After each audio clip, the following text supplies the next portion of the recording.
Despite Nintendo of America not having dropped the English gameplay trailer for Engage today, the community was quick to do the patchwork for non-Japanese speakers. So instead, I will break down the trailer thanks to a video that contains English subtitles on the narration, as well as using the Google Translate mobile app. This is a densely packed trailer, so we might be here for a bit. My name is Faerghast, and I make Fire Emblem scripted content and have been diligently covering news of Engage, so if you're new to the channel and you end up learning something, please consider subscribing for more. Let's get started. We're going to jump to 50 seconds, where it's explained that, as previously known, equipping an Emblem Ring provides stats and will unlock new skills, and the timestamp provides a brief example of what the difference is in combat. One of the skills obtained per the trailer is quote-unquote Godspeed. This lets Elyos make follow-up attacks with a 50% attack boost when attacking with a speed advantage or when using a skill allowing for a follow-up attack. It also grants the Dragon Tribe effect, healing her depending on the damage dealt during the follow-up hit.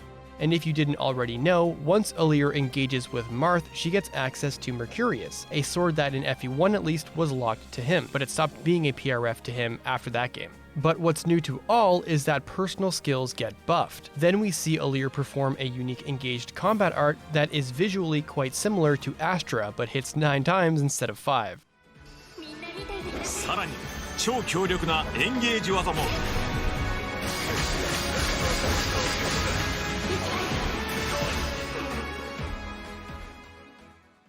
At 1 minute and 42 seconds, the next subject is the emblem's unique battlefield traits, cycling through 6 emblems, 3 of which have never been seen until today: Lyn, Corrin, and Byleth. Sigurd, when equipped, offers increased movement, and his ability Overdrive attacks enemies in a straight line and repositions the user. In the clip, he cuts through 3 enemies, defeating one and providing AoE damage to the other 2, defeating the second and even more insanely dealing a critical hit on the 3rd enemy. Alfred gets a boosted move to 13, which is utterly insane. Other observations to make in this clip is that this map takes place in the map where you fight Hortensia, as she and enemy Lucina are to the right. Meanwhile, the first clip showing with Sigurd not only has Diamond with Emblem Roy in his inventory, but also shows there are new Pegasus Knight variants which use axes. Sigurd in FE4 is famously known in the series for being a pre-promote mounted lord with absurd movement in a game with 64 by 64 tile maps, so high movement buffs make total sense. Celica, when equipped, has the ability to split her magic damage by 50% into 2 actions, allowing her to do crowd control on low HP enemies. But that's not all, she can also warp to nearby enemies. Fire Emblem Gaiden wasn't the first game to introduce warp, but did have the witch class who had the spell rewarp at their disposal. This spell warped the witches themselves anywhere on the map, usually behind enemy lines to deal damage to the player's backline.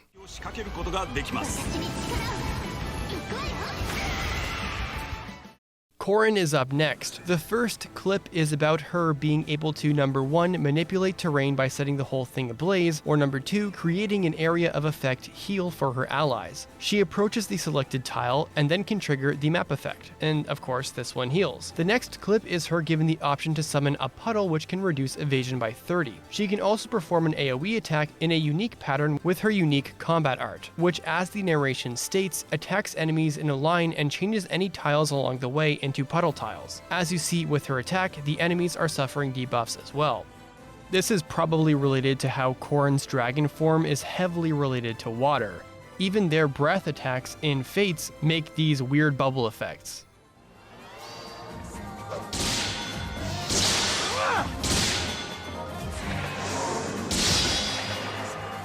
Also, monsters are present in the map Corrin is in. How close they function compared to 3 houses is anyone's guess at this point, but so far these only have 1 health bar and lack barriers, and their weapon icon matches the one used for Dragonstones in Fire Emblem Heroes. Chloe, the current wielder of Emblem Corrin, is a Griffin Knight with a new getup, and I would wager that, like 3 houses, there is a generic set of each class, and character palettes determine what color these classes are for their animation model. Whether that is the case or not, she looks hella good.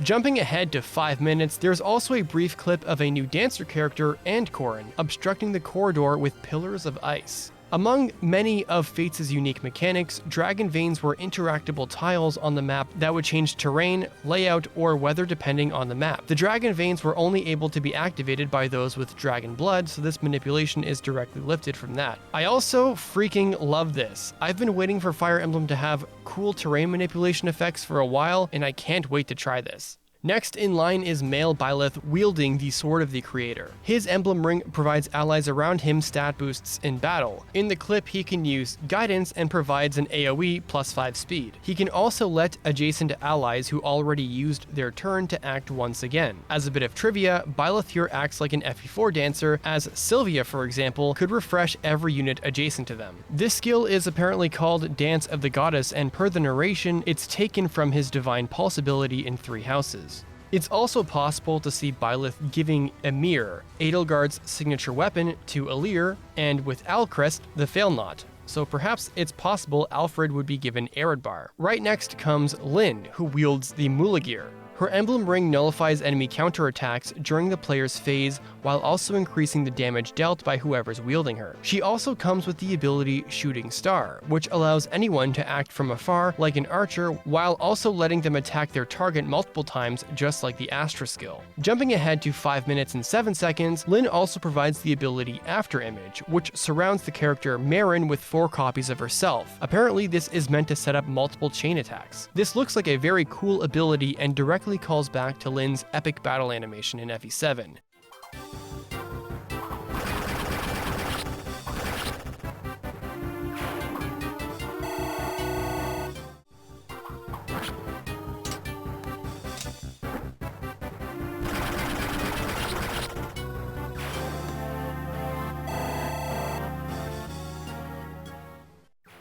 She wasn't the OG After Image battle animation girl, but it is arguably the most iconic one in the series. At 4 minutes and 11 seconds, we also get a new detail regarding Emblem Rings. Once a character activates their engaged form, this state lasts only 3 turns after it's been activated. It's also mentioned the energy required to trigger it can be replenished by doing other actions, meaning it's not only a one-and-done gimmick per map. In my opinion, these abilities are incredibly strong, and it's clear that limiting them in this way is meant for balancing. But even still, a lot of strategy and actions can be made in only 3 turns. Whether it's Sigurd's insane movement, or Celica's double attacks, or Byleth's mega dance, these are all very strong options. So I wonder just how tough these maps are going to be despite this new level of strategic combat. The trailer later finishes by encouraging the players to try out as many emblem character combinations as possible, given Engage's cast comes with their own unique quirks, which can also work well with emblem effects.